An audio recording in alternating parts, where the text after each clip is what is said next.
This is The Conscious Investor presented by Nuveen. I'm here with Bill Emick, professor at Columbia University and co-author of Social Value Investing. So tell me, why did you decide to write this book? We decided to write the book because we really believe that profit and purpose can go together, that you don't have to choose one or the other. And in fact, I'll go even further than that. If we look at some of the bigger problems facing the world, inequality, climate change, opportunities, the disappearance of work, automation, those are problems that are not going to be solved by government alone, but they're not going to be solved by the private sector alone either. So we've been researching this area for 10 years, trying to find a way that you can be efficient and do good at the same time. And I think if people have a chance to take a look at the book, they'll see we found examples from all over the world, and we think there's much more to come. So it's not one or the other, it's both. And do you have one favorite example of how this has really worked in the past? Well, we love them all, and I love New York, and I'm from New York, so Central Park and the High Line are really close to my heart. But the one that's most amazing to me, and perhaps to most people, is India. You know, when most people think of India, they think of poverty, they think of streaming people, they think of Gandhi, and they don't recognize that India is the 6th largest economy in the world and growing faster than any other large economy.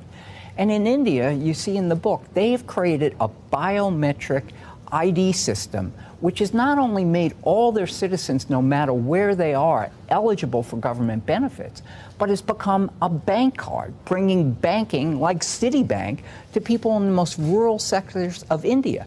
Through e-medicine with a private for-profit, Apollo Medicine, you can be diagnosed for brain problems by one of the best doctors in the world in Mumbai, in your small village in northern India. To me, it's almost like science fiction. It really is. But it's happening right now. There are over 1.2 billion people registered in the system using it. And you can carry that card. You don't have to carry your driver's license. You don't have to carry your proof of your mortgage. All your important documents are carried on the card. So you go to the bank, you give them your card, and they can approve you for a loan. And what did they do right that allowed them all to work together? Well, I mean, I hate the phrase, but that's a great question. It really is. The government had this idea in the 90s, and from the 90s all the way into the middle 2000s, it went nowhere because they didn't have the expertise. And when Modi, the current prime minister, came in, he reached out to their Silicon Valley, to one of the strongest tech sectors in the world, and asked one of their leaders, would you come into the government, $1 a year, and help us put this system together? And that's exactly what happened. So the backbone of the system is the private sector, which serves now India, not just American Express. And the registration was done by 200,000 entrepreneurs that they licensed into the system to actually get people registered.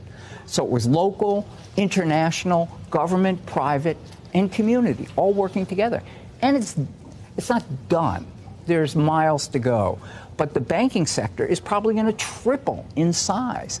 The wealth of people and communities, and most importantly to me, corruption, which was a terrible problem with government benefits. I wouldn't say it's eliminated, but it's reduced dramatically. So benefits all around.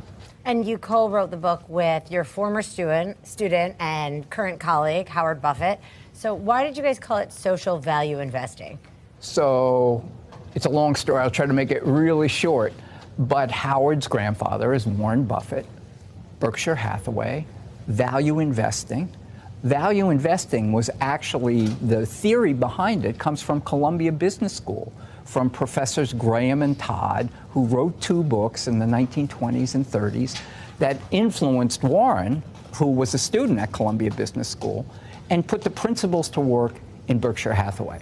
And as Howard and I are both committed to making the world a better place, as we thought about how do you do that, the first place we stopped was Berkshire Hathaway, because they've been so enormously successful in taking an idea of let's take a long-term approach. And we looked at their principles, we looked at Dodd and Graham, and then we looked at our own experience, and we put together what we think is both a management and measurement strategy that can achieve not just profit, but also purpose, positive impact. So it's not, again, it's not the choice. Let's have impact investing or let's have for-profit investing. Let's have both.